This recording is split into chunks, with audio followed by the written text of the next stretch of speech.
The perfect sacrifice. By this will we have been sanctified through the offering of the body of Jesus Christ, once for all. He, having offered one sacrifice for sins for all time, sat down at the right hand of God.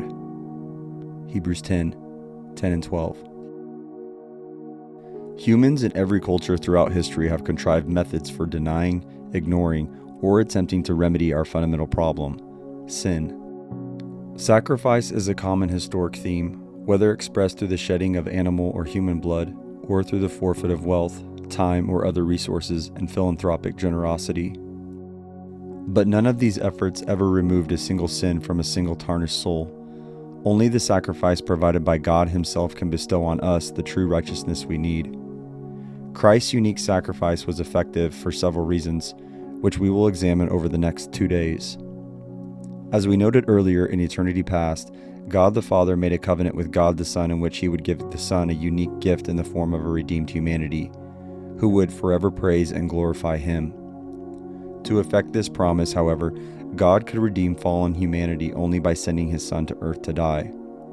Christ's part in God's plan was to be the sacrifice that would accomplish atonement for sin. Hebrews 10:5 says, "When He comes into the world, He says, 'Sacrifice and offering you have not desired, but a body you have prepared for me.'" When Christ was ready to be incarnated, He acknowledged the inadequacy of the old system and that His own body was to be the sacrifice that would please God and redeem all sinners who were part of the covenant. On the cross, Christ ratified the eternal covenant. He did that which was necessary to provide the redemption the Father had planned from before the foundation of the world. No matter what the Father asked of Him, Christ was always prepared to accomplish His Father's will. In response to the Father's plan, He said, "I have come, in the scroll of the book it is written of me, to do your will, O God." Christ became the perfect sacrifice because He offered Himself in perfect obedience, thus fulfilling God's ultimate will. The sacrifice of Jesus Christ eliminated the old system and replaced it with a new one. After saying above, sacrifices and offerings, and whole burnt offerings, and sacrifices for sin, you have not desired, nor have you taken pleasure in them, which are offered according to the law. Then He said, "Behold, I have come to do your will." He takes away the first in order to establish the second. The writer's point was to show his Jewish readers that the old covenant was not, never had been, and never would be satisfactory. He sees God's displeasure with the old and His preparation of Christ as evidence that He planned to take away the first, that He may establish the second. God's focus all along was always on the second covenant. Whatever purpose and validity the first one had, God had now set aside. We've already seen that the old system could not make anyone holy, so God had to establish a system that could. By this will, we have been sanctified through the offering of the body of Jesus Christ, once for all. To be sanctified or made holy basically means to be set apart from sin. In the context of this verse, it refers to salvation. The construction of the words "we are sanctified" in the Greek text is a perfect participle with a finite verb, showing in the strongest way the permanent and continuous state of salvation in which the believer exists. That means each believer has been permanently made holy. One act in one moment provided permanent sanctification for everyone who places his or her trust in Christ. On the cross, He sanctified us and set us apart unto Himself. Our experience, however, teaches us a different reality. It is difficult to think of ourselves as holy because we constantly are having to deal with sin. In thought and practice, we are far from holy. But in the new nature, we are perfectly holy. In Him, we have been made complete. Colossians 2:10. We may not always act holy, but we are holy in standing before God, just as a child who does not obey his father remains his father's child. We are holy in the sense that before God, the righteousness of Christ has been applied and imputed on our behalf. Our holiness is an accomplished fact. We have been sanctified. Regardless of how holy our walk may be, in our standing, we are completely and permanently set apart unto God if we have trusted in the offering of the body of Jesus Christ, once for all.